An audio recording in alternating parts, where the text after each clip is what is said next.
Gentrification, as I go around the country as a candidate for president, are running into that in every major city in America, where people are being driven out of their homes because new housing is being developed that they can't afford. That's the case, yes? All right. So for a start, and I think we have to be conscious of that. If somebody lives in a home and lives in a neighborhood for his or her own life, and that's where they want to stay, we've got to do everything that we can to maintain those communities. Money cannot dictate everything in this country.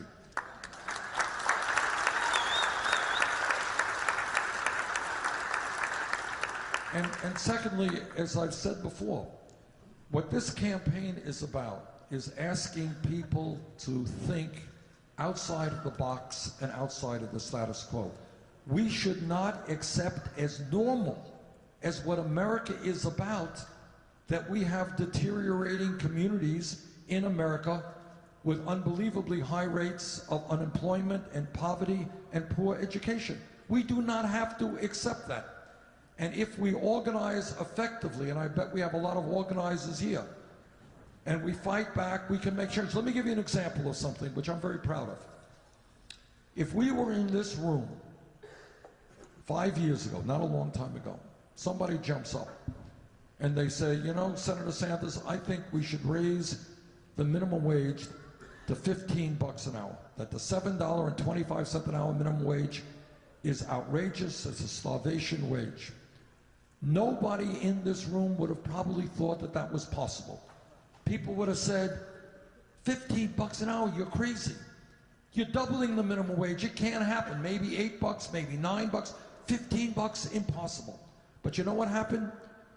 People in the fast food industry, people who work in McDonald's, Burger King, Wendy's, they went out on strike, they organized and they fought back, and then you know what happened?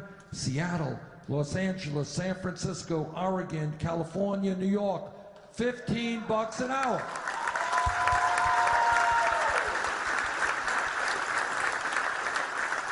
My point is, we do not have to accept the status quo. We do not have to accept inadequate schools, kids unable to afford a higher education, outrageous levels of incarceration. We do not have to accept that as normal.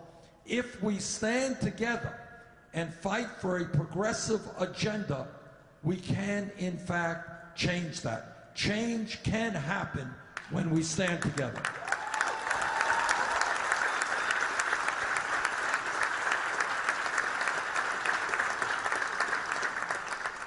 Senator Sanders, I have a personal question. I have a young son. He is 13 years old. He's sitting right there in the first row. Young son. He is 13 years old. He's sitting right there in the first row. There he is right there. It scares me that as he gets older, that one day he's going to come across a situation in which he's going to be confronted with law enforcement. And that means that there's a possibility that he will end up like Freddie Gray or some others. What can you do to help dematerialize our law enforcement? Because we're losing our young men. Look like the diversity of the communities that they are serving. And I don't like these big tanks and this heavy weaponry, you know? That is not what local police departments need, except under extreme emergencies.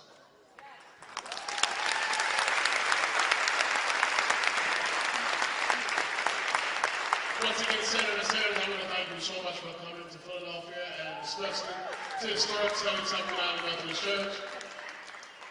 In your closing, if there's anybody out here who's sitting on the fence, and you want to get to them to get to know you a little bit better, what would you say to them that would turn to tell them that this is why voting for you is so crucial?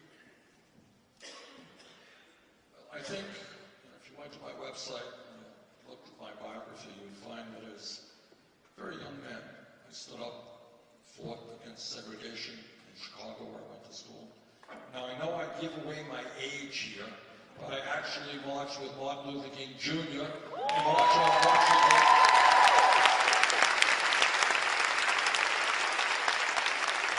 So the fight for social and racial and economic justice is something I've been doing a long time. I guess, let me just say this. We have very serious problems in this country, and criminal justice is one of the major crises that we face. And we're going to need a president who has a demonstrated record of being willing to stand up to the powers that be. And I have, unlike unnamed individuals, I don't take money from Wall Street.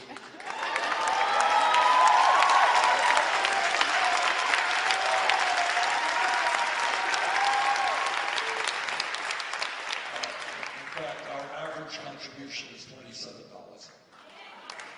And I think if you studied my record, I know not everybody may be familiar with it, it is a record of standing up to Wall Street, to the drug companies, to the military-industrial complex, and standing with working people throughout my entire life. So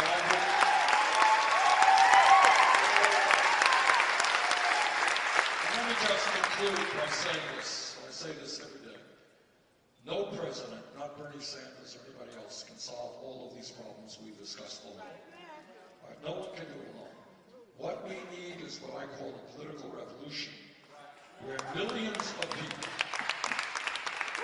stand up and create a government that works for all of us, and not just a few on top. And when we do that, man, we can do some extraordinary things in transforming America. Thank you all very much.